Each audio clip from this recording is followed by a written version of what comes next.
ब्रह्मचर्य से युक्त होकर फिर संतान उत्पन्न क्रिया की, आप देखो वो संतान कैसी तेजस्वी होगी। आप उसको समझिए। आप जिसे बिल्कुल साधारण बात समझ रहे हैं, आप समझ रहे हैं आपको छूट मिल गई विषय भोगों के लिए, नहीं, सावधान। कुछ दिनों बाद आप ऐसे ऐसे रोगों से ग्रसित हो जाएंगे कि आप चलने लायक नहीं होंगे। आप खुद देख लीजिएगा। कुछ दिन बाद ऐसी आपकी इंद्रियां हो जाएंगी कि साधारण बातों में आप ब्रह्मचर्य रहित हो जाएंगे, सोच में ब्रह्मचर्य रहित हो जाएंगे, साधारण घर्षण में आप ब्रह्मचर्य रहित हो जाएंगे।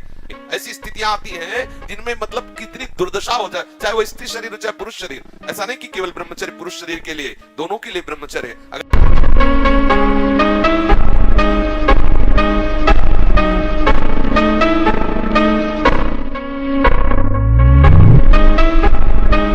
इसको जब देखा है तो ये हमारे नाश का ही कारण बना है, हमारे पतन का ही कारण बना है, हमें गिराने की कोशिश की है। होगा वही प्यारे, निश्चित हो चुका है। सबसे पहली बात, इस मार्ग के पथिक को उद्विग्न नहीं होना चाहिए, परेशान नहीं होना चाहिए कि अब मन नहीं लग। हमने खूब अनुभव किया इस मन की चाल को, जो इसके अनुसार चलते हैं ना, बहुत बेईमान है ये मन।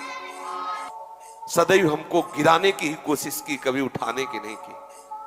इसको जब देखा है तो ये हमारे नाश का ही कारण बना है, हमारे पतन का ही कारण बना है, हमें गिराने की कोशिश की है।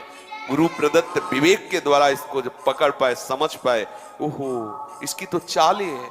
जरा सा भी अगर हमें कहीं भी भागवती का आनंद मिलता है, उसी आनंद में हम थोड़ा सा ढील करते हैं और ढील पाते ही हमें वही विषय में गिरा देता है जहां हम फिर बैठे जलते रहे।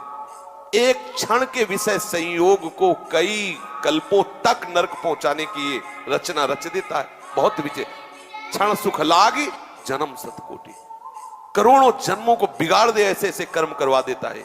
इतना बेईमान है। चतुर उपासक इस पर दृष्टि रखे, इसकी दी हुई प्रेरणा को पहले संत सदगुरुदेव शास्त्र मर्यादा में देखे। अगर वो है तो कोई बात नहीं, अगर नहीं है तो उसकी कदापि बात ना माने, नहीं तो नष्ट कर देगा पक्का पक्का पक्का। ये अनुभव की बात करें।